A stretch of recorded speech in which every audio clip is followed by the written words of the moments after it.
நான் ப்ரே பண்ணிக்கிறேன். அடுத்து என்னோட மக்கள் இயக்கம் தமிழ்நாட்டில் இந்த நல்ல காஸ்க்காக இந்த ஸ்ட்ரகிள்காக கண்டிப்பாக அவங்க சப்போர்ட் பண்ணுவாங்க.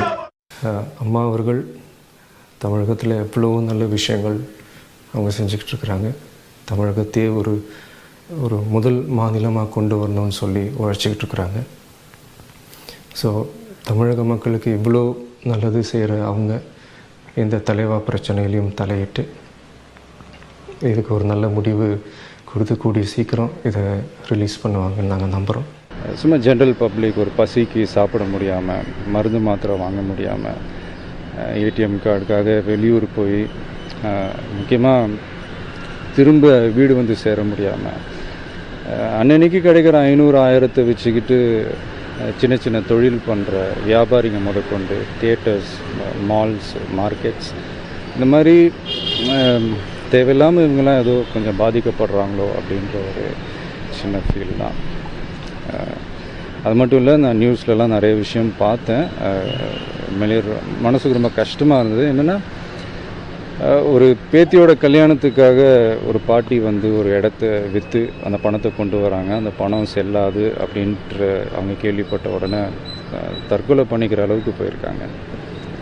ஒரு ஹாஸ்பிட்டலில் வந்து ஒரு நியூ பார்ன் பேபி, அந்த குழந்தைக்கு ஏதோ ஒரு பிரச்சனை, அது ட்ரீட் பண்ண முடியாமல் அந்த குழந்தை இறந்து போயிருக்கு.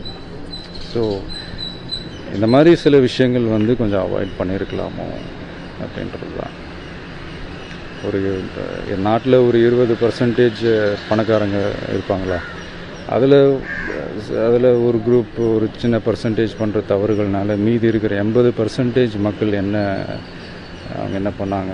உலகம் பூரா சட்டத்தை உருவாக்குனது மக்களோட கலாச்சாரத்தையும் உரிமையையும் பாதுகாக்கத்தான், அதை பறிக்கிறதுக்கு இல்லை. தமிழனோட அடையாளம் ஜல்லிக்கட்டு. எதையும் எதிர்பார்க்காம, யாரோட தூண்டுதலும் இல்லாமல், எந்த விதமான கட்சி பேதமும் இன்றி தமிழ் என்ற ஒரே உணர்வோட இந்த போராட்டத்தில் குதிச்சிருக்கிற அத்தனை இளைஞர்களுக்கும் நான் தலைவணங்குறேன். முடிஞ்ச வரைக்கும் படிங்க, எல்லாரையும் பற்றி தெரிஞ்சுக்கோங்க, எல்லா தலைவர்களை பற்றி தெரிஞ்சுக்கோங்க, அம்பேத்கர் அவர்களை பற்றி தெரிஞ்சுக்கோங்க, பெரியார் அவர்களை பற்றி தெரிஞ்சுக்கோங்க, காமராஜர் அவர்களை பற்றி தெரிஞ்சுக்கோங்க. நல்ல நல்ல விஷயத்தை எடுத்துக்கோங்க, மற்றதை விட்டுருங்க. நீங்கள் தாங்க நாளைய வாக்காளர்கள்.